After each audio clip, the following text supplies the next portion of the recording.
Assalamualaikum sahabat Ruang Fiksi. Selamat datang penonton baru dan penonton setia. Malam ini kisah nyata yang akan kalian dengar bukan sekadar cerita biasa. Di balik bau busuk tumpukan sampah, ada satu kejadian memilukan yang mengguncang nurani siapapun yang menyaksikannya. Seorang ibu hamil kaya tergeletak lemah di antara belatung dan plastik bekas. Wajahnya penuh luka. Perutnya besar menahan nyawa. Dan tubuhnya dibuang begitu saja, seperti sampah tak bernyawa. Namun yang paling menyayat, bukan siapa yang membuangnya, melainkan siapa yang rela menyelamatkannya. Bukan dokter, bukan keluarganya, tapi seorang kakek gembel, yang tiap hari hanya makan sisa. Namun masih punya hati lebih bersih dari siapapun. Apa yang sebenarnya terjadi? Dan siapa sebenarnya wanita itu? Namun sebelumnya bagi yang beragama Islam saya sarankan untuk menuliskan sholawat Nabi Muhammad agar kelak sholawat ini menjadi saksi untuk mendapat syafaat di akhirat. Like dan subscribe ke channel ini sangat membantu menyebarkan dakwah Islam dan menjadi amal jariah. Awan mendung menggantung di atas tempat pembuangan akhir di pinggiran kota. Bau busuk menyengat bercampur dengan asap pembakaran plastik yang membumbung pelan ke langit abu-abu.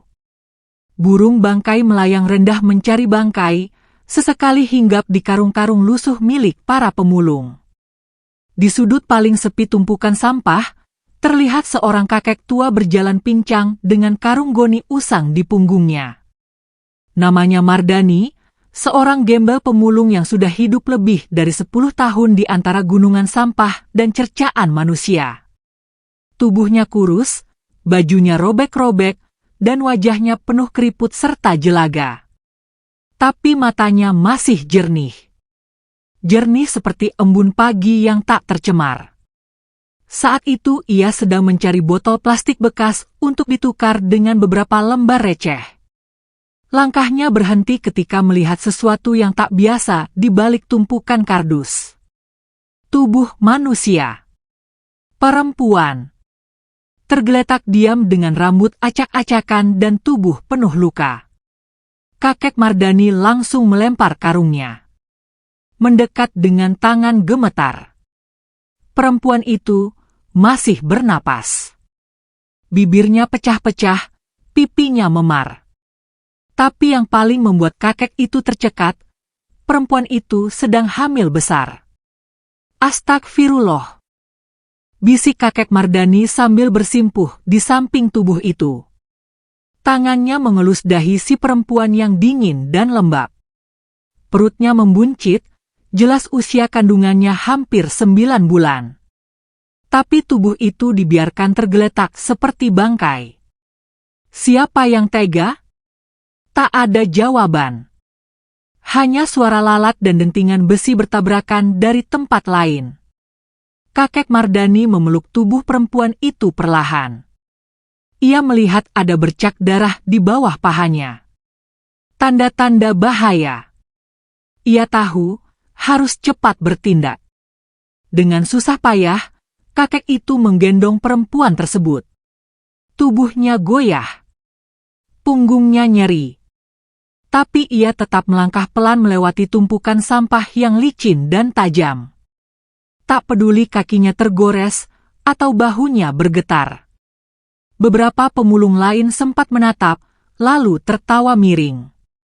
Wah, nemu bangkai baru tuh kek, kata salah satu dengan tawa mengejek.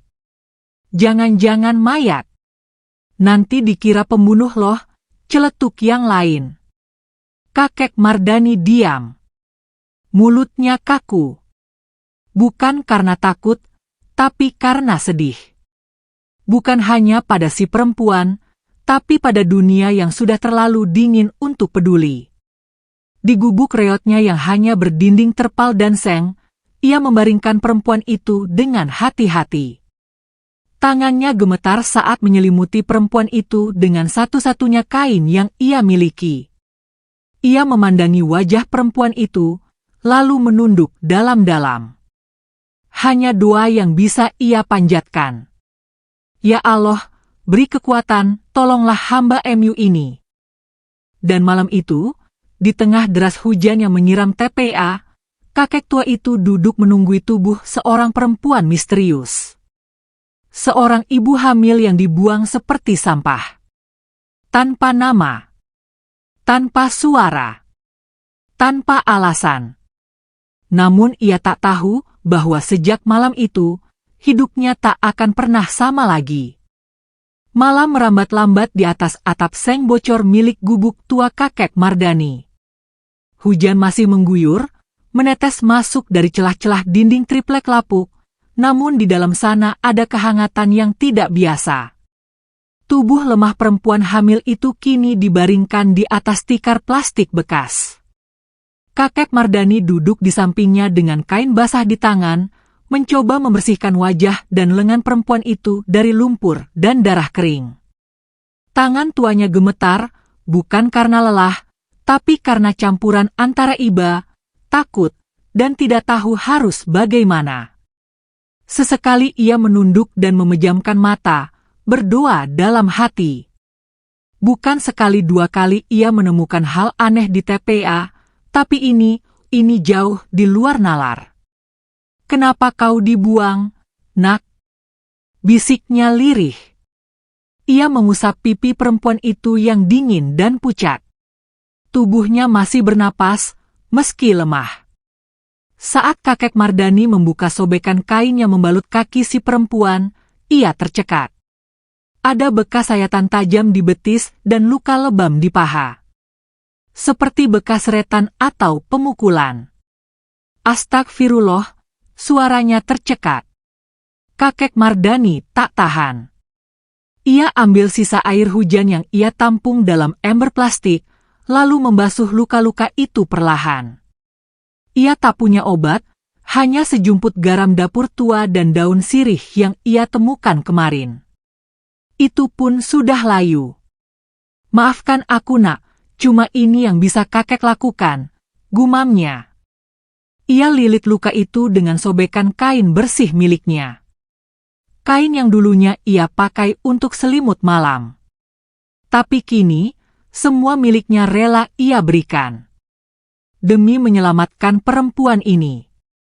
Ia tahu, hidup bukan soal memiliki, tapi memberi. Waktu berjalan lambat. Suara hujan mulai mereda.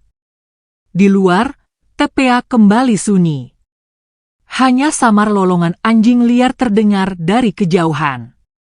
Kakek Mardani menyandarkan tubuhnya ke dinding. Lelah. Tubuh renta itu sudah terlalu lama berdiri. Tapi matanya masih menatap perempuan itu. Menunggu berharap ia sadar. Beberapa jam berlalu. Hingga suara lirih memecah keheningan. Air. Kakek Mardani langsung tersentak. Perempuan itu bergerak pelan. Bibirnya terbuka, matanya separuh terbuka. Lemah, tapi masih hidup. Alhamdulillah, kau sadar, nak. Ucap kakek itu tergesa. Ia meraih gelas plastik butut dan menuangkan air hujan. Lalu menyuapkan perlahan ke bibir perempuan itu. Si perempuan meneguk sedikit, lalu batuk pelan. Wajahnya masih pucat, tapi ia hidup. Namamu siapa? Nak, siapa yang membuangmu? Tak ada jawaban. Si perempuan hanya memejamkan mata lagi. Pelan-pelan, air matanya mengalir. Bibirnya bergetar. Kakek Mardani menggenggam tangannya. Tenanglah, kau sudah aman sekarang, mereka tak akan menyakitimu lagi. Perempuan itu mengerjapkan mata. Pandangannya samar-samar menatap wajah tua di hadapannya. Suara serak itu begitu asing tapi hangat. Dan untuk pertama kalinya setelah rasa takut yang panjang, ia merasa sedikit tenang. Ia mencoba berbicara, tapi hanya gumaman lemah yang terdengar. Vira. Vira? Itu namamu? Si perempuan mengangguk pelan. Lalu air matanya meleleh makin deras. Bahunya terguncang menahan isak. Vira, siapa yang melakukan ini padamu? Kenapa kau bisa dibuang di tempat kotor itu? Perempuan itu menggigit bibirnya. Ia ingin menjawab, tapi suaranya seolah lumpuh oleh trauma. Hanya satu kalimat lirih yang berhasil keluar. Aku diusir oleh keluarga suamiku. Kakek Mardani terdiam. Perut perempuan itu membuncit besar. Usia kehamilan yang tidak muda. Tapi mengapa bisa sampai dibuang ke tempat seperti itu? Dibuang di TPA seperti bangkai? Hati kakek Mardani berkecamuk. Ia tahu dunia ini kejam. Tapi ia tak menyangka akan sekejam itu. Vira kembali terisak. Air matanya deras. Tangan kakek Mardani perlahan menyentuh bahunya. Sudah nak, sudah, semua sudah berlalu, sekarang istirahatlah, biar kakek jaga. Dalam isaknya, Vira menggenggam tangan kakek itu. Meski tangannya lemah, genggaman itu erat. Ia belum tahu siapa kakek ini. Tapi ia tahu, di tengah dunia yang membuangnya, masih ada seseorang yang rela menyelamatkan. Dan malam itu, kakek Mardani tetap terjaga. Di tengah tikus-tikus berkeliaran dan bau busuk menyelimuti gubuk reotnya, ia duduk menunggui Vira seperti seorang ayah menunggu anaknya pulih. Di luar sana, dunia mungkin sudah melupakan Vira. Tapi di dalam gubuk kecil itu, ada seorang tua yang menjaga sebuah nyawa dengan seluruh sisa tenaga dan kasih yang ia punya. Namun ia tak tahu bahwa apa yang sedang ia lakukan malam itu akan segera mengguncang kehidupan orang-orang di luar sana. Pagi tiba dengan lambat di tempat pembuangan akhir itu. Langit masih kelabu. Sisa hujan semalam membuat tanah di sekitar gubuk kakek Mardani becek dan licin. Tikus-tikus besar berlarian, mencari sisa makanan yang dibuang, sementara lalat mengerubungi kantong-kantong sampah yang robek. Udara masih berbau busuk, tapi bagi Mardani, pagi ini berbeda. Pagi ini ada kehidupan baru di gubuknya. Dan itu membuat udara bau sekalipun terasa lebih hangat dari biasanya. Di dalam gubuk, Vira mulai membuka matanya perlahan. Ia terbangun dengan pandangan yang masih kabur, namun rasa sakit di tubuhnya mulai terasa lebih tajam. Perutnya masih terasa nyeri, dadanya sesak, dan luka di pahanya terasa seperti ditusuk-tusuk. Namun jauh di balik semua itu, ada kelegaan kecil, ia masih hidup.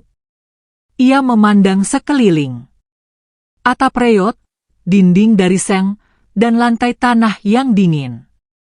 Suara langkah kaki dan suara sendok beradu dengan kaleng membuatnya menoleh ke samping. Kakek Mardani sedang memanaskan air di atas tungku kecil. Dengan tangan penuh abu, ia meniup api perlahan agar tak padam. Vira membuka mulut, mencoba bersuara. Ini, di mana? Kakek Mardani menoleh dan tersenyum hangat. Kau aman di sini, nak. Ini tempat tinggal kakek. Maaf tempatnya begini, tapi paling tidak, di sini tak ada yang akan membuangmu lagi. Mata Vira kembali berkaca-kaca. Napasnya gemetar menahan emosi. Ia mencoba duduk, namun tubuhnya belum kuat. Tidak usah dipaksakan, istirahat saja dulu. Nanti kakek buatkan bubur dari sisa nasi semalam. Vira mengangguk pelan. Kemudian, dengan suara rendah, ia berkata, "Terima kasih, Kek." Kakek Mardani hanya tersenyum kecil. Hatinya lega, namun dalam benaknya, 1000 pertanyaan belum terjawab. Siapa sebenarnya Vira? Kenapa ia dibuang? Dan siapa suami yang dimaksudnya? Saat bubur sederhana matang, kakek menyuapkannya pelan ke mulut Vira. Meski rasanya hambar dan hanya berisi air nasi dan garam, Vira memakannya dengan lahap. Mungkin bukan soal rasa, tapi soal rasa aman yang menyertainya. Usai makan, mereka duduk dalam diam cukup lama. Suara dari kejauhan terdengar samar-samar, suara kendaraan pengangkut sampah dan teriakan para pemulung memperebutkan barang rongsokan. Vira memejamkan mata. Lalu dengan perlahan, ia mulai bercerita. Aku dulu tinggal di rumah besar, Kek. Keluarga suamiku sangat terpandang. Ayahnya punya perusahaan. Mereka tidak suka padaku sejak awal. Mata kakek Mardani menatap Vira dalam-dalam, tak menyela, hanya mendengarkan. Aku hanya anak guru ngaji biasa. Sederhana. Mereka ingin suamiku menikah dengan wanita dari keluarga konglomerat. Tapi kami menikah diam-diam karena cinta. Suara Vira bergetar. Matanya berkaca-kaca. Setelah aku hamil, semuanya berubah. Suamiku mulai jarang pulang. Ibunya selalu mencaci. Katanya anak ini aib. Katanya aku menjebak putranya demi harta. Kakek Mardani mengepalkan tangan. Napasnya terasa berat menahan amarah yang mulai tumbuh. Lalu malam itu, mereka membawaku pergi dengan mobil. Aku kira mereka akan membawaku ke bidan, tapi ternyata... Tangis Vira pecah. Tubuhnya gemetar. Aku dibuang, Kek, di tempat itu, di tumpukan sampah itu, oleh sopir mereka, atas perintah ibunya. Kakek Mardani menunduk. Hatinya bergetar hebat. Ia sudah lama hidup dalam dunia sampah, tapi belum pernah ia melihat manusia diperlakukan lebih hina dari sampah itu sendiri. Maafkan mereka, Nak, dunia ini memang kejam. Tapi Allah tak pernah tidur, ucapnya pelan. Vira hanya menangis.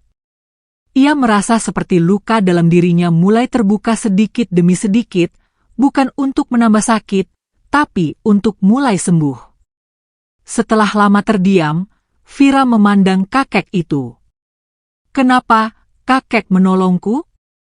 Aku orang asing, kotor, mungkin bahkan membawa masalah. Kakek Mardani tersenyum kecil, wajahnya keriput namun penuh cahaya. Karena aku dulu juga pernah dibuang, Nak. Bukan secara harfiah, tapi oleh hidup.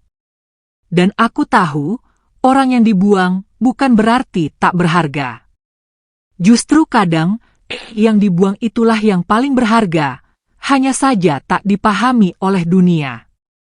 Vira terdiam. Kalimat itu seperti menusuk masuk ke relung hatinya yang terdalam. Apakah kakek punya keluarga? Kakek Mardani tak langsung menjawab. Ia menatap keluar gubuk. Angin meniup lembut tirai robek di pintu masuk. Lalu ia bicara. Aku dulu punya istri dan anak. Kami hidup susah, tapi bahagia. Sampai suatu hari, istri dan anakku meninggal dalam kecelakaan. Setelah itu, aku tak punya siapa-siapa. Perlahan aku kehilangan pekerjaan, tempat tinggal, lalu hidup di jalanan. Begitulah dunia menelanku. Vira ternganga, tak menyangka. Ia merasa malu. Ia kira hanya dirinya yang menderita. Ternyata, orang yang menyelamatkannya juga menyimpan luka jauh lebih dalam. Jadi, sejak saat itu, kakek jadi pemulung. Kakek itu mengangguk. Aku tak punya tujuan lagi. Hanya berjalan mengais sisa hidup. Sampai akhirnya, aku menemukanmu. Mata mereka bertemu. Tak ada kata-kata lagi. Hanya tatapan yang saling mengerti bahwa dua jiwa yang sama-sama remuk sedang berusaha menyelamatkan satu sama lain. Namun di luar sana, dunia terus berputar. Dan orang-orang yang telah membuang Vira mulai menyadari bahwa rahasia besar yang mereka sembunyikan mulai terancam terbongkar. Di sebuah ruangan megah berlapis marmer putih dan lampu kristal bergantung di langit-langitnya, duduk seorang wanita setengah baya dengan raut wajah angkuh. Namanya Bularas, istri dari seorang pengusaha besar di kota itu. Tangannya menggenggam secangkir teh melati mahal, namun tangan itu gemetar. Di hadapannya duduk suaminya, Pak Surya, dengan wajah tegang. "Kenapa kamu diam saja? Sudah 2 hari berlalu. Kita bahkan belum tahu apakah dia sudah mati atau belum." Suara Bularas melengking. Pak Surya menghela napas berat.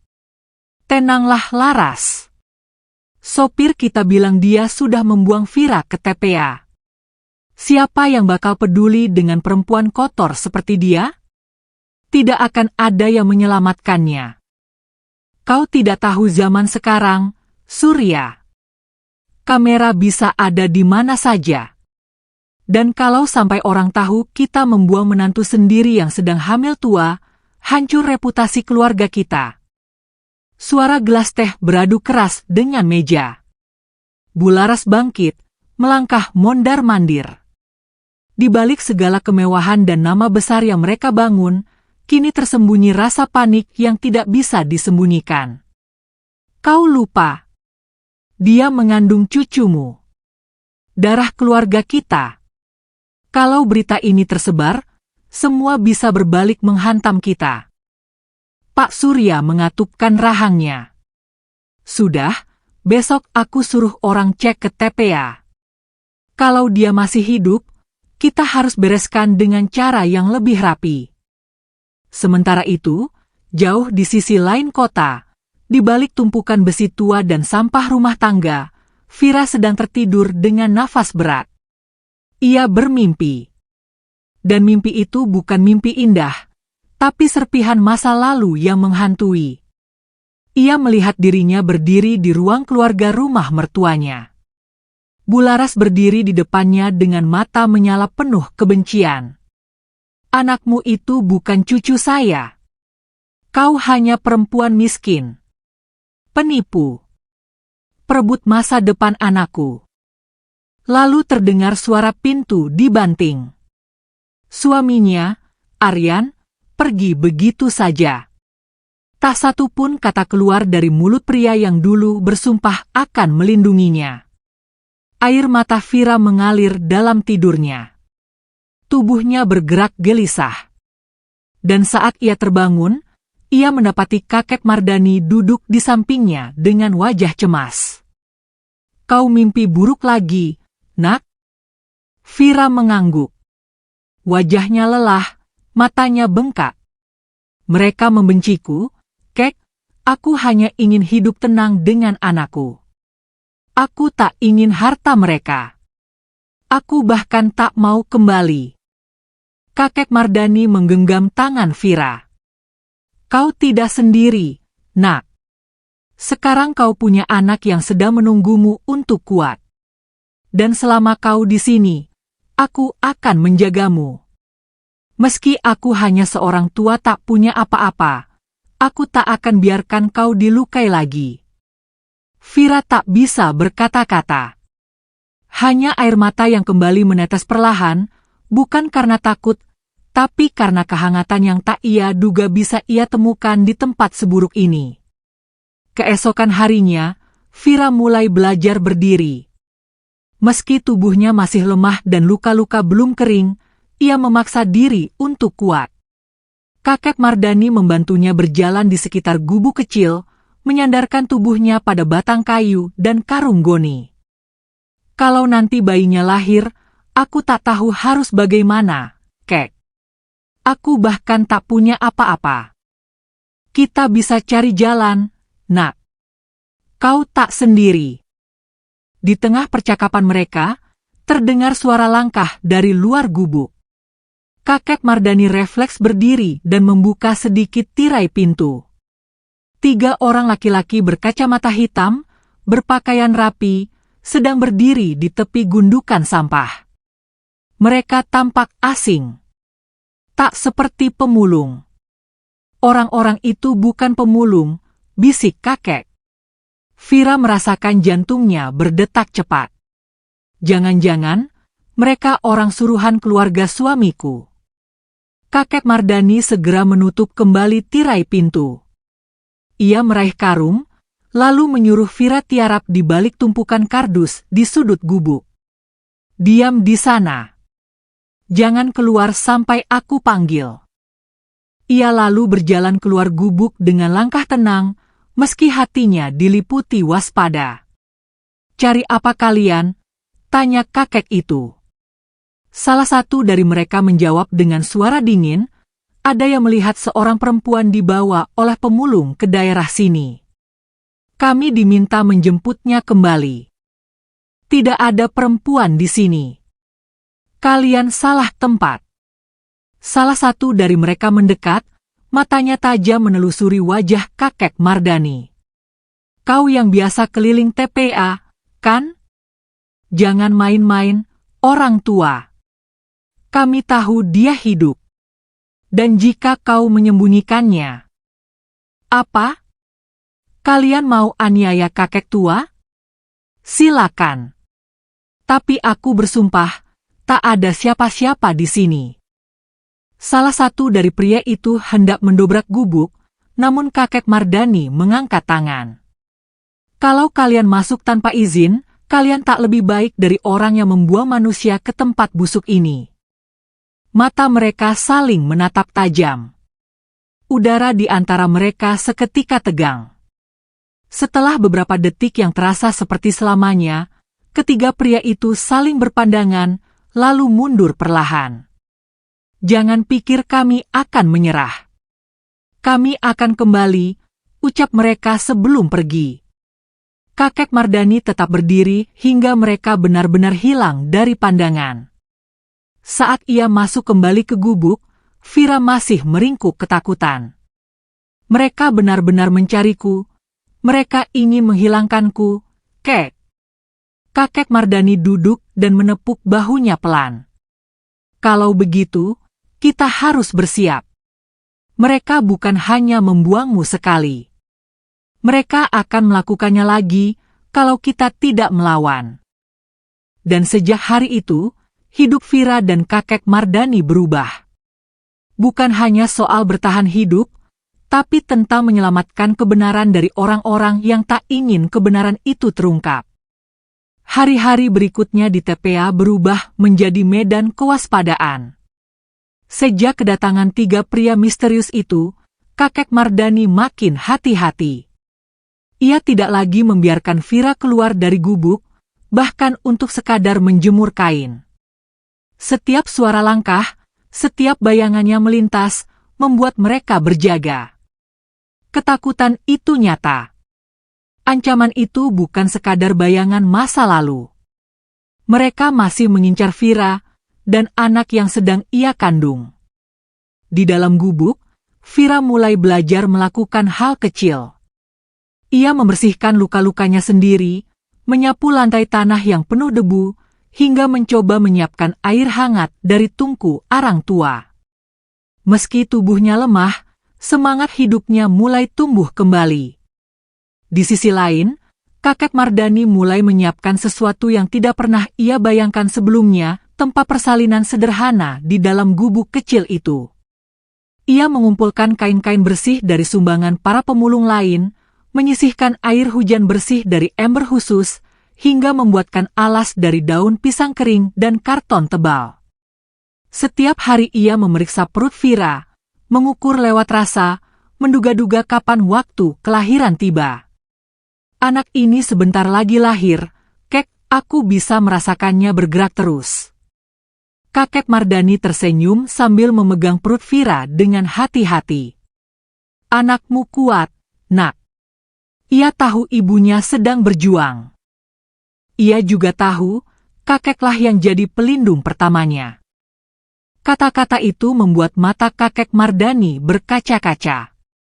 Sudah lama ia tak mendengar panggilan yang hangat. Sudah lama ia tak merasa dibutuhkan. Sekarang, meski hanya di gubuk reot ini, ia merasa hidupnya berarti kembali.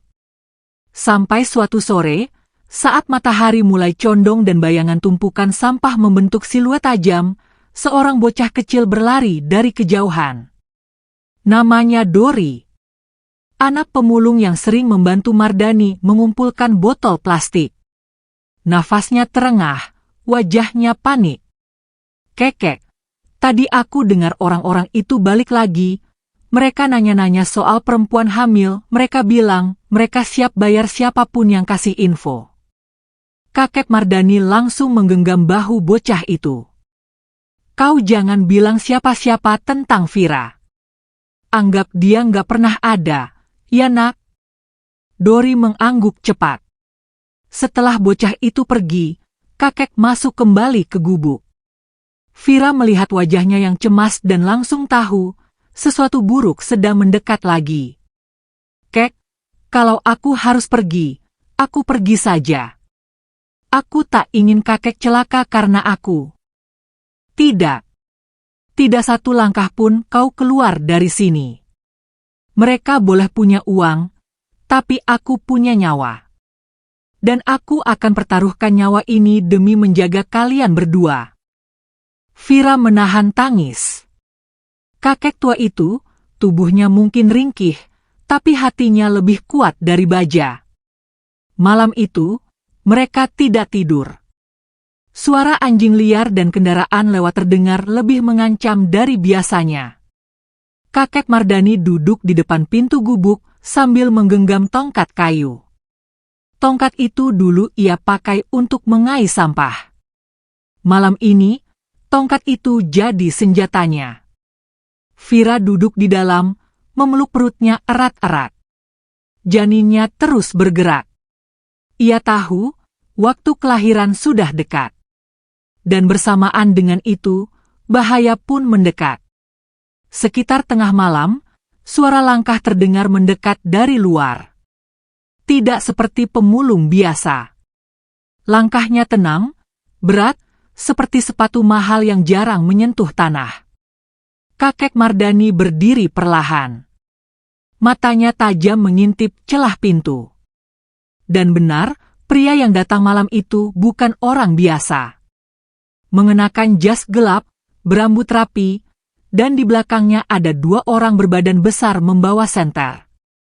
Pria itu berhenti beberapa meter dari gubuk. "Kita tahu dia ada di sini. Keluarkan perempuan itu, dan kau akan kami beri uang cukup untuk hidup 10 tahun. Kakek Mardani tidak menjawab. Ia hanya membuka pintu pelan-pelan dan menatap tajam pria itu. "Kau pikir hidup manusia bisa dibeli dengan uangmu? Kami tidak ingin kekerasan. Tapi jika kau memaksa, kami bisa pakai cara yang lain." Dua pria berbadan besar maju selangkah. Tapi sebelum mereka sempat menyentuh pintu gubuk, suara teriakan menggema dari arah samping. "Jangan sentuh gubuk itu. Kami semua tahu siapa yang ada di dalam." Belasan pemulung muncul dari balik tumpukan sampah. Dori, bocah kecil itu, berdiri paling depan. Tangan mereka menggenggam kayu, bambu, bahkan besi bekas. Kakek Mardani tersentak. Vira yang mengintip dari celah gubuk juga membeku. Pemulung-pemulung itu berdiri berdampingan, menghadang pria kaya dan antek-anteknya. "Kalau kalian berani sentuh satu jari pun dari kakek Mardani, kalian berurusan dengan semua dari kami," ujar seorang pemulung tua dengan suara keras. Pria berbaju jas itu terdiam. Matanya menelusuri wajah-wajah kumal dan dekil itu. Orang-orang yang selama ini dianggap tak berguna, kini berdiri bak tameng manusia. Suasana tegang itu berlangsung lama. Hingga akhirnya pria itu mundur perlahan. Lalu memberi aba-aba kepada dua orang di belakangnya. "Kita pergi dulu, tapi ini belum selesai." Mereka pun berjalan pergi, meninggalkan kegelapan dan puluhan pasang mata yang menatap penuh waspada. Di dalam gubuk, Vira terisak. Air matanya tak bisa dibendung. Ia memeluk perutnya dan menunduk dalam. Kek, mereka datang, dan semua orang itu melindungi kita. Kenapa? Kakek Mardani mengelus pundaknya pelan. Karena kau bukan cuma dibuang, nak. Kau diselamatkan.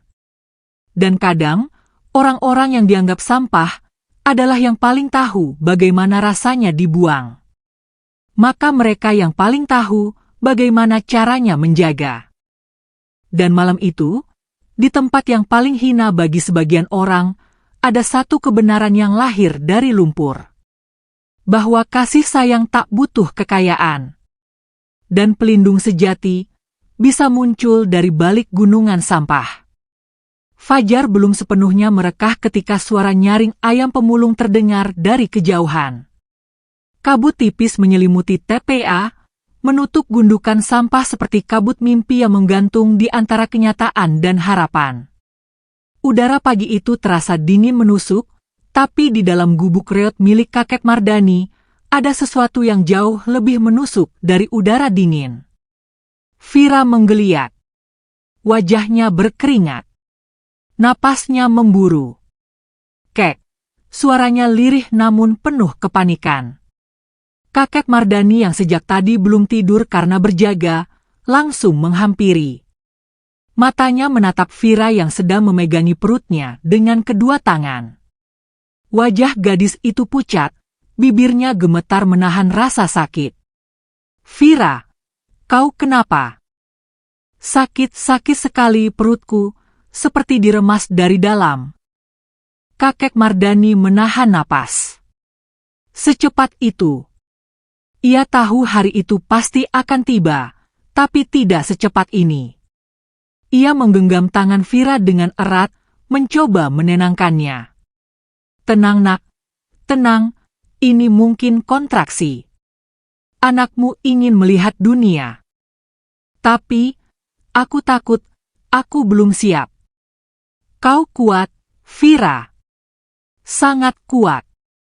Anakmu pun begitu. Kakek Mardani segera mengambil baskom kecil berisi air hangat dari tungku dan beberapa kain bersih yang telah ia siapkan sejak beberapa hari lalu. Ia menarik napas panjang, mencoba menenangkan diri meskipun jantungnya berdetak tak karuan. Ia bukan bidan, bukan dokter, bukan siapa-siapa. Tapi di momen ini, ia menjadi satu-satunya harapan bagi dua nyawa yang sedang bertarung antara hidup dan mati. Vira mulai menangis tertahan. Tubuhnya menggigil. Keringat mengucur deras di pelipis dan lehernya. Kontraksi datang lebih sering. Kakek Mardani meletakkan tangan di atas perutnya. Ia merasakan gerakan keras dari dalam. Anak ini sedang berjuang keluar, nak, dan kau harus bantu dia. Saat itu, dari luar gubuk terdengar langkah kecil. Suara itu dikenali kakek. Dori. Bocah kecil itu muncul dari balik tumpukan karung, wajahnya tegang. Kek. Aku dengar Vira teriak. Kenapa? Anaknya, sebentar lagi lahir Dori, dengar baik-baik. Tolong kau lari ke gubuk Bu Ami, minta dia datang kemari. Bilang Vira akan melahirkan. Cepat. Tanpa banyak tanya, Dori berlari seperti angin. Kakinya kecil tapi langkahnya cepat. Tak peduli tanah becek dan sampah tajam. Demi Vira. Demi nyawa. Di dalam gubuk, Vira mulai berteriak lebih keras. Wajahnya merah, matanya menatap kakek Mardani dengan penuh ketakutan dan harapan yang bercampur aduk. Aku tidak kuat kek, aku tidak sanggup. Kakek Mardani menggenggam tangannya. Dengar nak, anak ini butuhmu. Kalau kau berhenti, dia tak bisa melihat dunia. Kuatlah, demi dia. Suara-suara dari luar mulai berdatangan. Beberapa pemulung berdatangan ke sekitar gubuk. Sebagian menjaga dari ancaman orang-orang luar, sebagian karena penasaran. Tak lama, Seorang wanita setengah baya dengan rambut disanggul dan mengenakan sarung kumal masuk ke dalam gubuk. Bu Ami, satu-satunya pemulung perempuan yang pernah jadi dukun bayi di kampungnya dulu sebelum suaminya meninggal dan ia hidup di TPA. Bismillah, kakek, bantu pegangi punggungnya. Vira, tarik napas panjang, lalu dorong perlahan, ayo, kita bantu anakmu keluar. Suasana menjadi genting. Peluh bercampur darah. Vira menggigit bibirnya hingga berdarah menahan rasa sakit. Bu Ami memberikan aba-aba tegas namun lembut. Kakek Mardani terus mengusap punggung Vira, menghapus keringatnya, menggenggam tangannya erat-erat. Waktu seakan berhenti. Lalu terdengar tangisan. Pertama pelan, lalu makin keras. Sebuah tangis bayi yang memecah pagi buta di tengah tumpukan sampah. Tangis yang seolah membelah kabut dan mengusir semua ketakutan. Vira menangis. Tubuhnya lunglai, tapi hatinya membuncah. Kakek Mardani terdiam, air matanya jatuh tanpa sadar. Ia memandang bayi itu, dibungkus kain bersih seadanya merah, kecil, tapi penuh kehidupan. Bayi laki-laki sehat, ucap Bu Ami dengan senyum lelah. Vira memeluk bayi itu, mencium dahinya meski tangannya masih lemas. Terima kasih, ya Allah. Anak ini akan jadi cahaya dalam hidupmu, Vira, ujar Bu Ami pelan. Kakek Mardani mendekat, menatap wajah mungil itu. Seolah ia sedang melihat anaknya sendiri yang pernah ia kehilangan bertahun-tahun lalu. Tapi kegembiraan itu hanya sesaat. Karena dari kejauhan, suara deru mobil terdengar makin dekat. Dan bukan mobil sampah. Suaranya mewah. Besar. Menggetarkan tanah. Kakek Mardani langsung berdiri. Wajahnya kembali tegang. Dori, panggilnya keluar. Lihat siapa yang datang. Tak lama, Dori kembali dengan napas memburu. Mobil hitam besar, orang itu datang lagi, kek, mereka tanya-tanya, katanya bawa polisi. Wajah Vira pucat. Tubuhnya baru saja melahirkan. Tapi sekarang, bahaya kembali datang. Kakek Mardani berdiri di depan pintu, menggenggam tongkat kayunya lagi. Aku tak akan biarkan siapapun mengambil kalian sekarang, bahkan jika harus kupertaruhkan nyawaku. Di luar sana, suara mesin mobil makin dekat. Dan pagi yang sempat hangat itu, kembali berubah jadi medan pertarungan antara keadilan dan keserakahan. Debu beterbangan di antara tumpukan sampah saat mobil hitam berkilau itu melaju masuk ke wilayah TPA. 4 roda besarnya menyapu genangan lumpur, memercikan air ke para pemulung yang menepi sambil memandang dengan wajah curiga. Mobil itu terlalu mewah untuk tempat sehina dina ini. Dan setiap kali mobil seperti itu muncul, bukan pertolongan yang datang, tapi ancaman. Dari dalam mobil, keluar 2 pria berbadan besar mengenakan setelan jas hitam. Wajah mereka serius, mata mereka mengitari lingkungan sekitar seolah mencari mangsa. Di belakang mereka, turun seorang pria paruh baya dengan jas abu-abu. Wajahnya licin, penuh rasa percaya diri. Ia adalah pengacara keluarga besar Pak Surya dan Bularas. Namanya Sandra Putra. Beberapa pemulung mulai mendekat, mencoba menghalangi jalan mereka. Tapi Sandra mengangkat tangan, lalu mengeluarkan sebuah map. Saya di sini atas perintah resmi dari keluarga Aryan Santoso. Kami hanya ingin memastikan keselamatan salah satu anggota keluarga yang sempat hilang.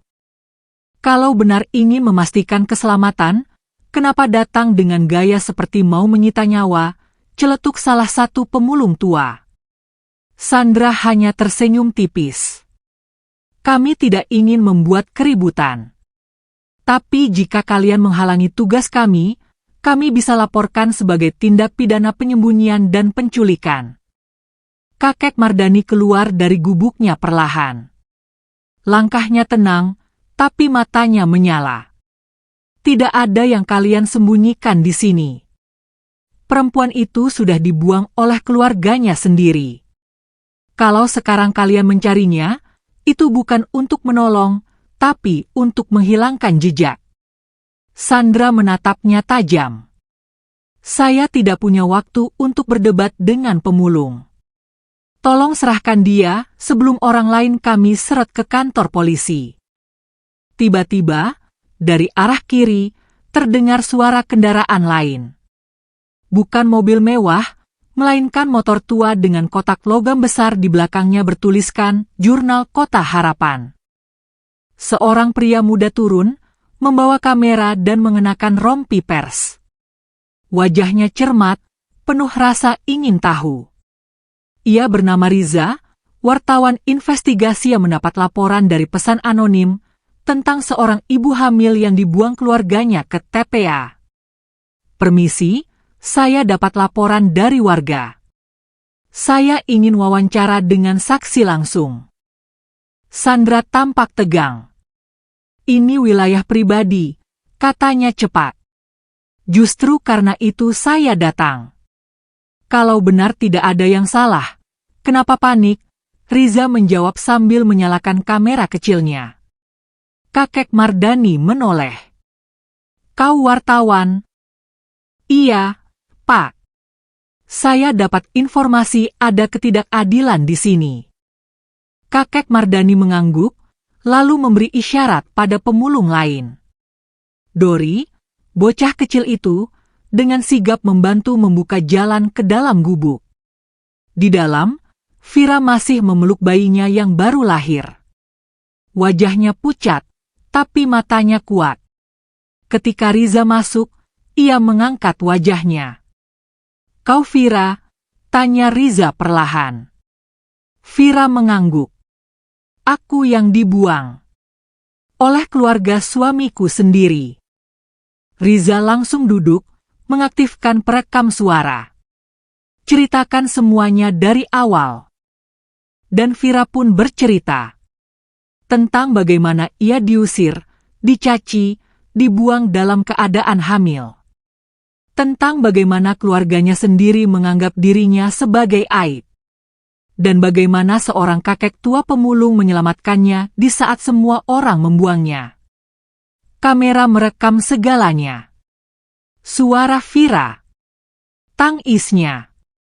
Bahkan wajah kecil sang bayi yang tertidur pulas di pelukannya. Di luar, Sandra mulai gelisah. Ia menerima telepon dari atasannya. Pak, media sudah tahu.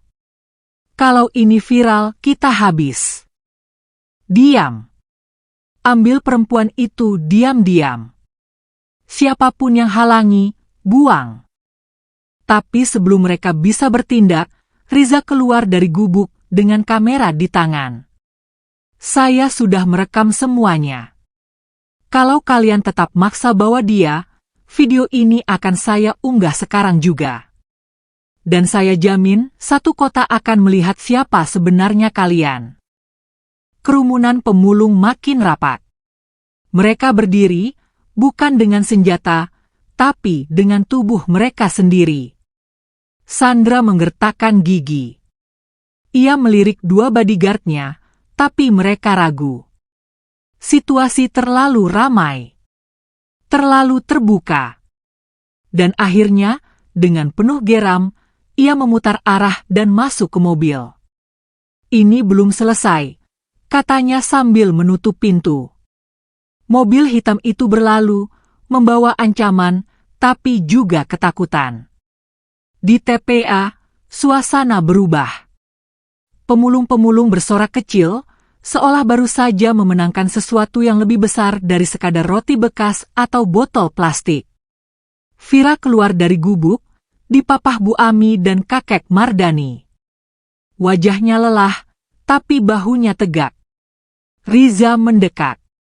Apa kau ingin nama anakmu disembunyikan di media? Vira menatap bayinya lama. Lalu tersenyum. Tidak. Biar semua orang tahu. Anak ini adalah saksi hidup. Saksi bahwa kebenaran tak selalu datang dari istana. Kadang, justru lahir di tumpukan sampah. Riza tersenyum. Ia menunduk hormat. Dan di antara bau busuk, gubuk reot, serta tubuh-tubuh dekil yang selama ini dipandang rendah, satu kisah kebenaran baru saja lahir. Kisah yang akan menggetarkan kota dan mengguncang tahta para pendusta. Satu hari setelah kejadian itu, berita tentang Vira menyebar dengan cepat. Cuplikan video dari Riza diunggah ke media sosial. Hanya butuh waktu beberapa jam sebelum video itu viral. Ribuan komentar membanjiri unggahan, kebanyakan tak percaya bahwa seorang wanita hamil bisa dibuang begitu saja ke tempat sampah oleh keluarganya sendiri. Judul-judul berita mulai bermunculan. Wanita hamil dibuang di TPA oleh mertua, diselamatkan kakek pemulung. Pengakuan menggegerkan, kebenaran dari balik gunungan sampah. Pemulung tua jadi pahlawan, kisah penyelamatan bayi yang menyentuh hati. Para wartawan mulai berdatangan ke TPA. Tak hanya dari media lokal, bahkan media nasional ikut menyorot kisah ini. Namun kakek Mardani bersikeras menjaga Vira agar tak dijadikan bahan tontonan. Ia hanya mengizinkan satu wartawan, Riza. Pria muda itu sudah dianggap bagian dari perjuangan mereka. Di sisi lain kota, rumah mewah keluarga Aryan Santoso mulai diliputi kegelisahan. Bularas panik. Ia melempar ponselnya setelah membaca komentar netizen yang menghujatnya habis-habisan. Semua ini karena kau, Surya. Kenapa harus buang dia ke TPA? Pak Surya hanya duduk terpaku di kursinya. Tangannya gemetar, keningnya berkeringat. Aku hanya ingin jaga nama baik keluarga. Aku tak tahu akan separah ini. Bodoh. Sekarang seluruh negeri tahu bahwa kita monster. Mereka bahkan tahu bayi itu cucu kita. Sementara itu, Aryan, suami Vira, duduk di kamar pribadinya. Wajahnya murung, matanya memerah. Sejak kabar itu merebak, ia dikurung ibunya. Ponselnya disita. Tapi ia mencuri dengar dari televisi pelayan. Dan malam itu, ia melihat wajah Vira. Wajah yang dulu pernah ia janjikan akan dilindungi, kini muncul dengan luka dan air mata. Ia melihat wajah bayinya di pelukan Vira. Bayi kecil yang mirip sekali dengannya. Dan untuk pertama kali sejak semuanya terjadi, hatinya bergetar. Ia bangkit. Lalu diam-diam keluar dari kamar. Ia tahu kemana harus pergi. Di TPA, kakek Mardani tengah duduk di depan gubuk bersama Vira dan bayinya. Suasana lebih damai hari itu. Para pemulung menjaga jarak, memberi ruang bagi Vira untuk beristirahat. Mereka bergantian mengantar makanan, susu, hingga popok bayi dari sumbangan warga yang tersentuh dengan kisah itu. Lihat nak, kata kakek sambil menepuk bahu Vira, dulu orang-orang ini hanya dianggap hina. Sekarang merekalah yang melindungi. Vira tersenyum. Wajahnya tampak lebih segar, meski tubuhnya belum sepenuhnya pulih. Semua ini karena kakek. Kalau bukan karena kakek, aku dan anakku sudah jadi berita kematian. Kakek Mardani menggeleng. Semua karena Allah. Aku cuma menjalankan apa yang seharusnya dijalankan hati yang masih hidup. Tiba-tiba suara motor terdengar dari kejauhan. Vira menoleh. Seorang pria muda turun dari motor dengan langkah tergesa. Kemejanya kusut, wajahnya pucat. Tapi sorot matanya tak bisa disangkal. Ia datang karena sesuatu yang besar. Vira, panggilnya lirih. Vira membeku. Suara itu. Ia kenal suara itu. Kakek Mardani berdiri pelan. Tubuhnya menegak, tongkat di genggamannya sedikit terangkat. Kau siapa? Nama saya Aryan. Saya suami Vira. Semua pemulung langsung berhenti bergerak. Suasana mendadak senyap. Vira perlahan berdiri, meski masih goyah. Matanya menatap pria itu penuh luka. Kenapa kau datang ke sini? Suaranya pelan, tapi tegas. Aryan menunduk. Aku tahu aku salah. Aku pengecut. Aku membiarkan keluargaku menyakitimu. Aku biarkan mereka menyeretmu pergi, dan aku hanya diam. Air mata mulai menetes dari mata Vira. Bukan karena rindu, tapi karena semua luka lama menyeruak. Kau diam saat aku dibuang. Saat perutku berdarah. Saat aku teriak berharap seseorang menolongku. Aryan mengangguk. Aku tak pantas dimaafkan. Tapi aku datang bukan untuk minta maaf. Aku datang untuk bertanggung jawab. Bukan karena tekanan netizen. Bukan karena malu. Tapi karena aku sadar, aku telah kehilangan dua hal yang paling berarti dalam hidupku. Ia menatap bayi itu. Anak kita dan kau. Vira memeluk bayinya erat-erat. Kalian hanya menginginkan kami saat dunia menyorot kalian. Tidak, Vira. Aku ingin menjemputmu bahkan jika tidak ada satupun kamera yang menyorot. Aku siap hidup bersamamu bahkan di sini. Kakek Mardani menatap tajam. Kalau kau benar-benar ingin menebus kesalahanmu, maka kau harus mulai dari bawah. Bukan dengan membawa dia kembali ke istana mewahmu. Tapi tinggal di sini. Buktikan bahwa cintamu tidak ternoda oleh kehormatan dan kekuasaan keluargamu. Aryan menunduk dalam-dalam. Aku akan tinggal di sini, seberapa lama pun Vira butuhkan. Dan hari itu, untuk pertama kali, Vira melihat sesuatu di wajah Aryan yang dulu hilang, penyesalan sejati. Tapi belum ada kata maaf. Belum ada pelukan. Karena luka lama tak sembuh hanya dengan niat. Dan keluarga besarnya belum selesai. Di rumah besar sana, Bularas tengah menyusun rencana baru. Rencana yang lebih licik, lebih jahat. Dan bisa saja menjadi akhir bagi semuanya jika tak dihentikan. Di dalam kamar berlapis wallpaper emas, Bularas duduk membelakangi cermin riasnya.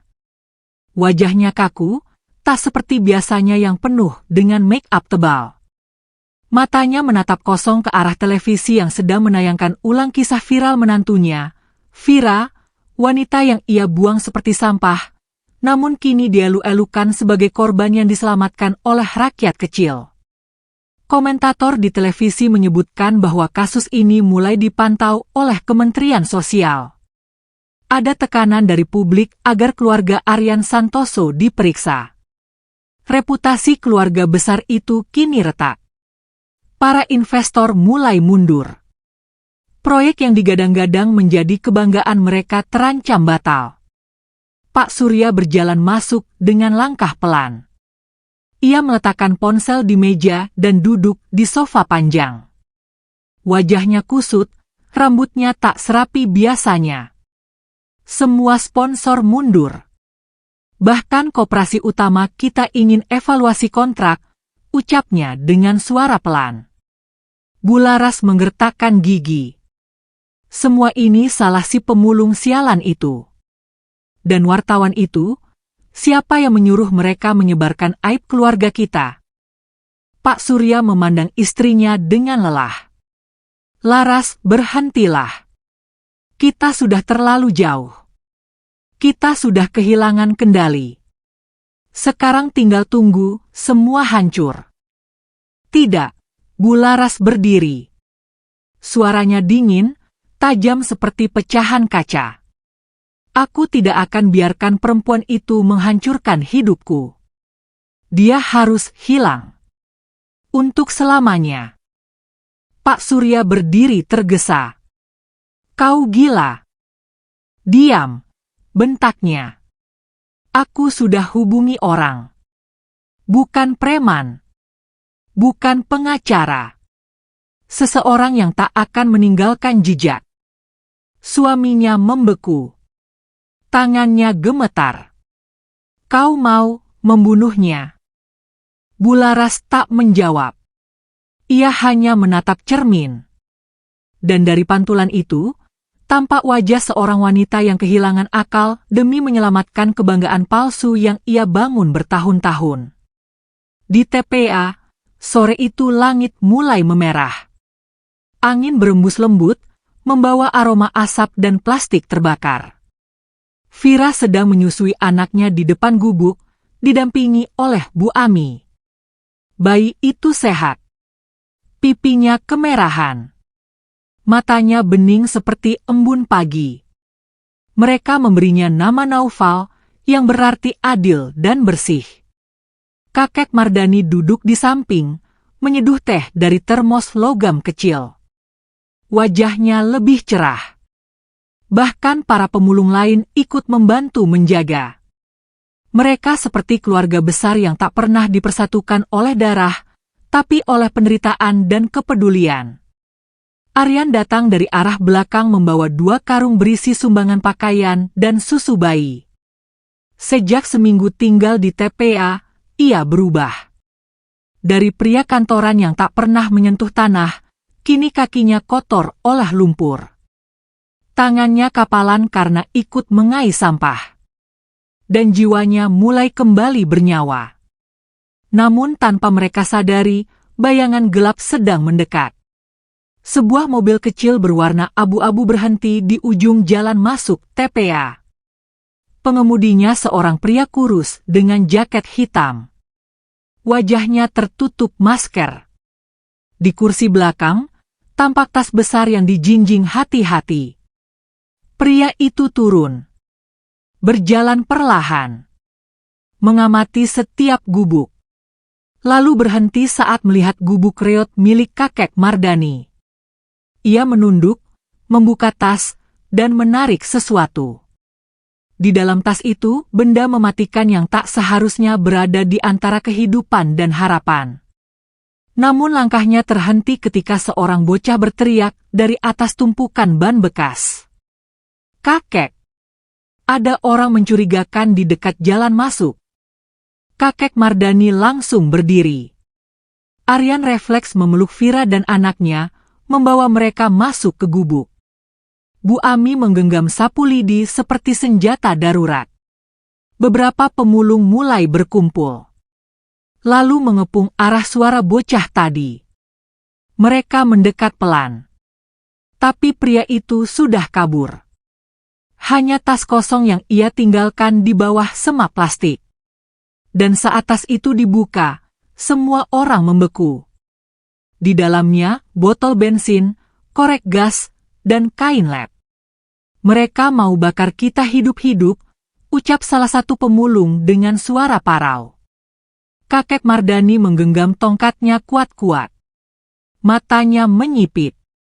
Ini bukan preman biasa. Ini orang yang dikirim untuk membungkam. Vira menggigil. Tubuhnya lemas. Ia memeluk Naufal lebih erat. Aryan menggenggam tangannya. Aku tak akan biarkan mereka menyentuh kalian. Tidak lagi. Malam itu, TPA dijaga ketat. Bukan oleh aparat, tapi oleh para pemulung. Dengan alat seadanya, mereka membuat lingkaran penjagaan. Lilin dinyalakan, bukan untuk penerangan, tapi untuk jadi sinyal bahaya jika ada penyusup. Riza kembali datang. Membawa berita. Aku sudah laporkan ini ke kepolisian. Dan aku juga punya dokumen rekaman CCTV dari toko bangunan. Pelaku yang beli bahan bakar dan korek terekam jelas. "Siapa dia?" tanya kakek Mardani. Riza menarik napas dalam. "Namanya Surya Lesmana, tangan kanan dari perusahaan ayah Aryan. Kemungkinan orang dalam keluarga kalian." Aryan terdiam. Tubuhnya goyah. Ia tak menyangka ayahnya sendiri. Vira menangis dalam diam. Bukan karena takut, tapi karena luka itu dibuka kembali. Di malam yang penuh ketegangan itu, hanya satu hal yang menguatkan mereka, kepercayaan pada satu sama lain. Dan di antara tumpukan sampah yang dulu penuh caci maki, kini berdiri tembok pertahanan dari hati-hati kecil yang saling menjaga. Namun mereka belum tahu bahwa badai yang lebih besar sedang menunggu. Dan satu kebenaran, satu rahasia paling kelam dari keluarga besar itu, akan segera terkuak. 2 hari setelah percobaan pembakaran itu, pihak kepolisian datang ke TPA. Riza, wartawan muda yang sejak awal mengikuti kisah Vira dan kakek Mardani, telah menyerahkan semua bukti, rekaman pembelian, data mobil, hingga jejak komunikasi sang pelaku. Dan dari semua data itu, satu nama muncul ke permukaan, Pak Surya. Ayah dari Aryan. Suami dari Bularas. Pemilik perusahaan besar yang dulu dihormati sebagai pilar masyarakat. Penangkapan Pak Surya mengguncang media. Foto-fotonya diborgol dengan wajah tertunduk tersebar di layar televisi dan ponsel warga. Bularas tak muncul ke publik. Desas-desus mengatakan ia kabur ke luar negeri. Beberapa menyebutkan ia dirawat karena gangguan jiwa mendadak. Aryan hanya terdiam saat mendengar semua kabar itu. Ia tidak menangis. Tidak pula berteriak. Ia hanya menatap kosong, lalu menoleh pada Vira yang sedang menyusui Naufal di dalam gubuk kecil yang kini tak lagi sepi. Dan untuk pertama kalinya, ia berbisik pelan. "Keluarga itu sudah selesai. Sekarang, kita mulai dari awal." Vira menatapnya. Ada luka yang belum pulih. Ada duka yang masih mengendap. Tapi ia tahu, hidup harus berjalan. Dan cinta, bukan hanya soal darah dan nama keluarga. Cinta adalah tentang siapa yang tinggal saat semua orang memilih pergi. Hari-hari berikutnya, bantuan berdatangan ke TPA. Tak hanya dari pemerintah, tapi dari rakyat biasa yang tersentuh oleh kisah Vira dan kakek Mardani. Gubuk kecil mereka direnovasi. Sebuah bilik sederhana tapi bersih dibangun untuk bayi Naufal. Bahkan, beberapa donatur membelikan peralatan bayi baru dan pakaian hangat untuk kakek Mardani. Namun kakek itu tetap sederhana. Meski kini punya kasur empuk, ia masih tidur di tikar. Meski punya makanan layak, ia tetap menyisihkan sebagian untuk dibagi ke pemulung lain. Suatu pagi, Vira duduk di depan gubuk bersama anaknya yang sedang tertidur. Aryan duduk di sampingnya, memegang tangan istrinya dengan hangat. Dari kejauhan, terlihat kakek Mardani sedang berjalan pelan sambil membawa 2 karung berisi botol bekas. Tak peduli seberapa banyak bantuan datang, ia tetap mencari sendiri. Bukan karena butuh, tapi karena itulah cara ia mengingat siapa dirinya. Vira menoleh ke arah kakek itu. Senyumnya mengembang. "Kek, kalau bukan karena kakek, mungkin aku dan Naufal tak akan ada di dunia ini." Kakek Mardani tersenyum kecil. Ia menatap langit pagi yang mulai biru, lalu berkata, "Aku hanya melakukan apa yang hatimu suruh, Nak. Karena kadang, yang kita tolong bukan orang asing, tapi cerminan dari masa lalu kita sendiri." Hari itu, kamera Riza merekam satu gambar terakhir. Kakek tua, wanita muda, bayi kecil, dan pria yang memilih menebus kesalahannya, Semua duduk di depan gubuk kecil yang dahulu hanya dipandang jijik. Dan dari tempat yang dulu jadi akhir, kisah ini justru menjadi awal. Awal dari hidup yang baru. Dari luka yang pulih. Dari cinta yang tak dibungkus kemewahan, tapi dilapisi kejujuran dan kasih sejati. TPA itu kini bukan hanya tempat pembuangan, tapi saksi dari lahirnya satu cahaya, dari gubuk reot yang diselimuti cinta.